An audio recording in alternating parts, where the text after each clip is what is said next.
Ginakabig sila nga mga hybrid athletes o kon mga atleta nga nagapangibabaw sa mga multiple sports discipline. Kabahin sila ang duha ka mga student athletes sa Bacolod nga nangin madinalagon sa weightlifting competition. Aton sila nga kilalahon sa sining episode sang Bida sang Liga.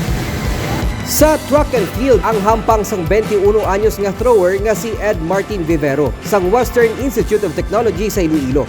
Isa siya sa mga pambato sadto sang Romanito Maravilla National High School sa Barangay Estefania sa Bacolod sa discus throw, shot put kag javelin throw.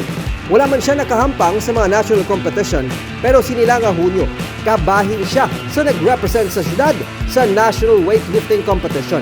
Bukod sa powerlifting, sir, yung gamit ko, powerlifting, bali sa akong strength and conditioning man mismo, bali align sa akong sport para mas maging more exclusive, maging faster.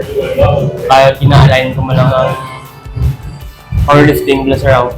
Kaya yung muna siya, nakita ko nga namin galing mas may improve ang akong skills sa athletics. Istorya ni Ed, nalingaw kag naganyat siya sa iyang akopdanan sa gym, gani nagtinguwa siya sa pagtraining. Tub-tub na naging double gold medalist sa junior kag collegiate weightlifting competition sa 88 kg category sa Dumaguete City. Tungkol na inspired ko sa kay Matsuos mo, Porto, kita ko sila nang sulod sa paminsan po hindi ko i-try.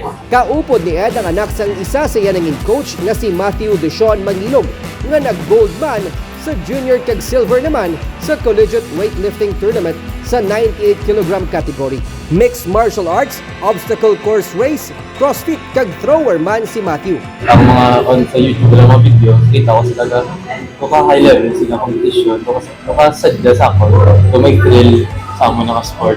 Hindi ako muna nag-motivate sa akong mga train, pag-improve sa akong skills, sa akong strength, endurance, so on, and then sila ako nakita nga mas damo pa mga sports na pwede mo ma-delve in once na CrossFit na pwede ka sa powerlifting, pwede ka sa weightlifting, pwede ka sa calisthenics, and do all around.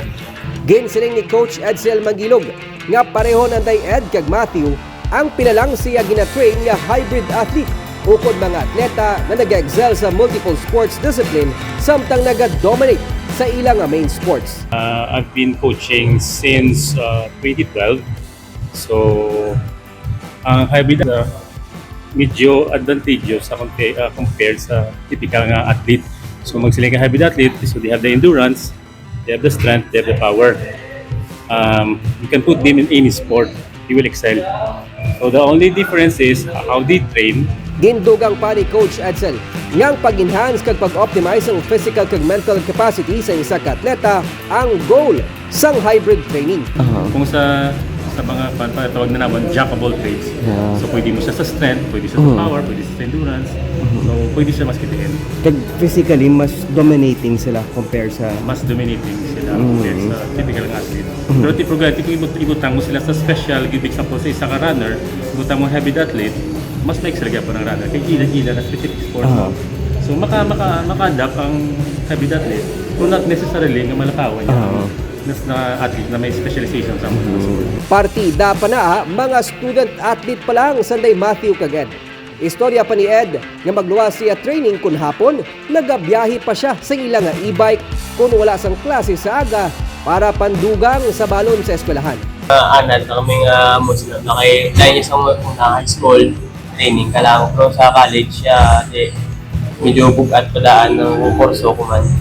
It's tiring, pero at the same time, it's fulfilling naman. Na kung makita mo sa pagalingo mo, na-improve ka, and then makita mo sa competition, namin sa akong na-achieve.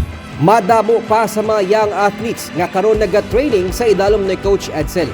Kag tubtob karon, ginagamit ang ilang mga natunan sa training ilabi na sa kada mayara sang kompetisyon. Iban sa ila ang na-recruit na gani sa iban nga mga eskwelahan sa Metro Manila. Nagpasalamat kami kay former Mayor Monico Pindevilla kag ang president sang mga weightlifting ng Pilipinas, kag si Vice Mayor Calao Pindevilla kag si Sir Nicky Pindevilla sa pag-support sa amon sa Dumaguete nga weightlifting kag kay head coach namon sa athletics kay Coach Leg, assistant coach Coach Jesse Divina Gracia, sa Lasal as well.